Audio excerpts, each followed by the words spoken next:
Flashback. Back to my another new blog video. আশা করি তোমরা খুবই ভালো আছো এবং তোমাদের দোয়া ভালোবাসায় আমিও খুবই ভালো আছি।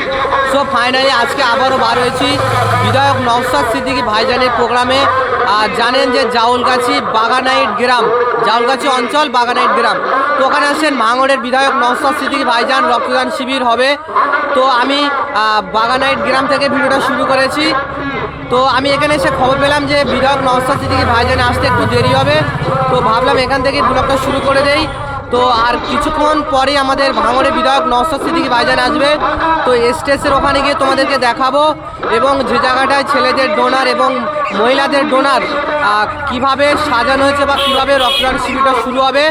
তো চলো পুরোটাই তোমাদেরকে দেখাবো। তো ফুল ভিডিওটা তোমরা দেখতে থাকো। A few moments later. প্রোগ্রামে চলে এসেছি আর এসেই দেখতে পাচ্ছি যে প্রচুর পরিমাণের কিন্তু লোক।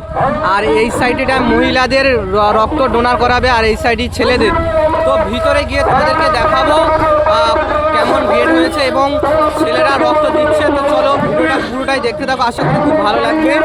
এইটা হচ্ছে ছেলেদের রক্ত ডোনার, মানে যে জায়গাটায় ছেলেরা রক্ত দিচ্ছে তোমাদেরকে দেখাবো।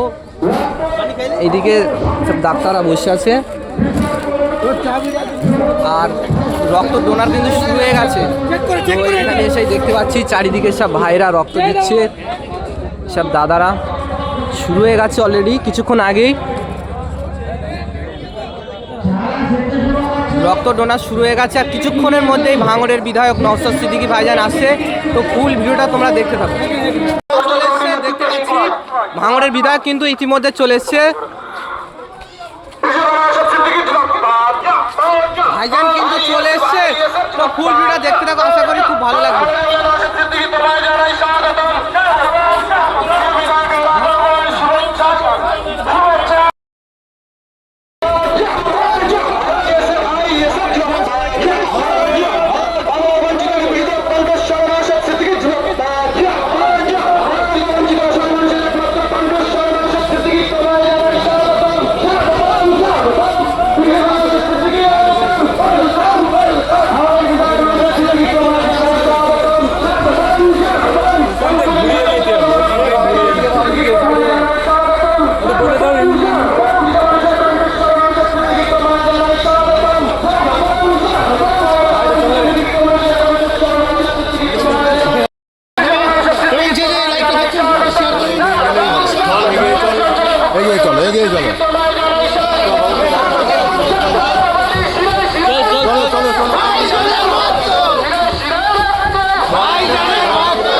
জানাই স্বাগতম, স্বাগতম, স্বাগতম। নওশাদ সিদ্দিকী তোমায় জানাই স্বাগতম, স্বাগতম, স্বাগতম।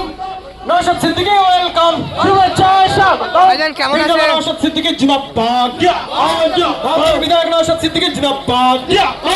এবং বিধানসভার উজ্জ্বলতম নক্ষত্র নওশাদ সিদ্দিকী তোমায় জানাই স্বাগতম, স্বাগতম, স্বাগতম। নওশাদ সিদ্দিকী স্বাগতম, স্বাগতম। ভাইজান জিন্দাবাদ। অসংখ্য ধন্যবাদ। এই মুহূর্তে আমাদের মঞ্চে এসে উপস্থিত হয়েছেন জানার অপেক্ষায় হাজার। আজকে ভাঙড় সকাল থেকেই একেবারে উত্তপ্ত পরিবেশ। তৃণমূলের দুই গোষ্ঠী, একদিকে আরামুলপন্থী, অন্যদিকে সরকারপন্থী উত্তপ্ত উঠেছে ভাঙড়ের। কি বলবেন? দেখুন, আমি এতটুকুই বলবো, ওদের আদর্শগত তো লড়াই নয়, ওরা ভাগ বাটরার লড়াই। কে 25-75 কন্ট্রোল করবে এই লড়াই। তারপর আমি অনুরোধ করব দুটো গোষ্ঠীর নেতৃত্বদের কাছে যে ভাঙড়ের নামকে বদনাম হতে দেবেন না, অনুরোধ করছি। হিংসা মারামারি করবেন না, ভাঙড়ের নামটা বদনাম হবে। আমরা ভাঙড়ে রক্তদান শিবির করে সামাজিক কাজ করে রক্তপাত প্রাণহানি নয়, রক্তদানই হোক ভাঙড়ের পরিচয়ের দিকে এগিয়ে যাচ্ছি। আজকে ভাঙড়কে সারা ভারতবর্ষের মানুষ, সারা বাংলার মানুষ অন্য পরিচয়ে চিনছে, যে ভাঙড় মানে রক্তদাতার গ্যারেজ, রক্তের ফ্যাক্টরি ভাঙড় মানে, এই নামে চিনছে ভাঙড়কে, চিনতে শুরু করেছে। আর সেই ভাঙড়ে যদি এই ধরনের হিংসা হয়, আবার সেই ভাঙড়কে কলুষিত করছে। ভাঙড়ের কিছু রাজনৈতিক কারবারিদের জন্য ভাঙড়ের আজকের এই বদলাম হচ্ছে। যখন আইএসএফের সঙ্গে হচ্ছে না, তখন তৃণমূলের সঙ্গে তৃণমূলই ঝামেলা হচ্ছে, ঝামেলা লেগেই রয়েছে ভাঙড়ে, কি বলবেন? আমি তো ঝামেলা মুক্ত ভাঙড় চাইছি বারবার। এই ঝামেলা মুক্ত ভাঙড় করতে গেলে মমতা ব্যানার্জি যাকে দায়িত্ব দিয়েছে, নটোরিয়াস ক্রিমিনাল থাকলে করে ঝামেলা মুক্ত হবে না। দেখুন 2023 সালের আগে তৃণমূলের সাথে আমাদের রাজনৈতিক হিংসা হয়েছে, আমাদেরকে মেরেছে, আমাদেরকে জেলে দিয়েছে, কিন্তু আমাদের কোনো কর্মীকে খুন করেনি। আর কি দেখলাম, 2023 সালের পরে আমাদের 3টে কর্মীকে খুন করলো। শুধু তাই নয়, ওরা ওদের দলের কর্মী রাজ্জাক খাকে ওরাও খুন করলো। আমাদের হাতে কেউ দায়িত্ব বলতে পারবে না, আর হবেও না কোনোদিন, এই ধরনের ঘটনা ঘটাতে দেবো না। হ্যাঁ, যে আমরা তৃণমূলের কোন নেতৃত্বের উপর আক্রমণ চালিয়েছি, আমরা মার খেয়েছি। আর রাজ্জাক খাকে যারা খুন করলো আসামিরা, তারা জামিন পেয়ে গেল। সেই জামিন পাওয়াতে খোঁজ নিয়ে দেখুন শওকত মোল্লা সাহেবের কতটুকু হাত আছে বা কতটা হাত আছে। শওকত মোল্লাকে খুনের রাজনীতি হচ্ছে ভাঙড়ে? হ্যাঁ, যে নটোরিয়াস ক্রিমিনাল, যে বোম বাঁধে, তার দ্বারা গোলাপের রাজনীতি তো হবে না, সৌজন্যতা রাজনীতি তার দ্বারা হবে না, সে পারবে না। যেমন অন্ধকার জগতের প্রাণীকে যদি আপনি লাইট দিয়ে দেন, পারবে? আমি একটা ছোট্ট উদাহরণ দিচ্ছি। বিড়াল অনেকে বাড়িতে আমরা পুষি, বিড়াল অনেকে বাড়িতে পুষি, দেখবেন টয়লেট যখন বিড়ালের পাই, মাটি খোঁড়াখুড়ি করে করে। আমাদের বাড়িতে একাধিক বিড়াল আছে, আমরা বেশ কিছু জায়গায় না, বেশ একটা জায়গায় বালি রেখে দিয়েছি। ওর যখন টয়লেট পাওয়ার দরকার হয়, ও ছুটে চলে যাবে, গিয়ে করে টয়লেট করে আসে। কিন্তু আমি যদি সব জায়গায় আমাদের মার্বেল যদি সব জায়গায় লাগিয়ে দিই, তাহলে কি হবে? ও বিড়ালটা তো অসুস্থ হয়ে যাবে। তো আমি জাস্ট উদাহরণ হিসাবে বলছি, যার মারামারি, হিংসা, কাটাকাটি, পচলাপচলি, অসামাজিক কাজ করার যার অভ্যস্ত, যে তাকে সামাজিক কাজ সে করতে পারবে না, হার্ট অ্যাটাক হয়ে যাবে। এমন একজন বিধায়ককে আমরা নির্বাচিত করেছি, যখনই ডাকি তখনই পাই, সুখ দুঃখের সাথী সেই পীরজাদা নওশাদ সিদ্দিকী। তাই এমন একজন বিধায়ককে নির্বাচিত করার জন্য ভাঙড়বাসীকে অসংখ্য ধন্যবাদ। আজ এই রক্ত অর্পণ শিবিরে যে সমস্ত পুলিশ প্রশাসনের বন্ধুরা এসেছেন, প্রত্যেককে অসংখ্য ধন্যবাদ। আমাদের সমস্ত ভলেন্টিয়ার্সকে শেষে একটা কথা বলতে ভুলে গেছি। আজকে আমাদের এই ব্লাড ডোনেশন ক্যাম্পে যারা সহযোগিতা করেছেন, কেউ আর্থিক সহযোগিতা করেছেন, কেউ শ্রম দিয়ে সহযোগিতা করেছেন, কেউ বুদ্ধি দিয়ে সহযোগিতা করেছেন, কেউ গিফট গুলোকে এগিয়ে দিয়ে। বিধায়ক নওশাদ সিদ্দিকী ভাইজান চলে গেছে, আর এক জায়গায় গিয়েছিল, সেখানে এক ভাইয়ের মেরেছিল, অসুস্থ ছিল, সেই ভাইয়ের দেখতে গিয়েছে বিধায়ক নওশাদ সিদ্দিকী।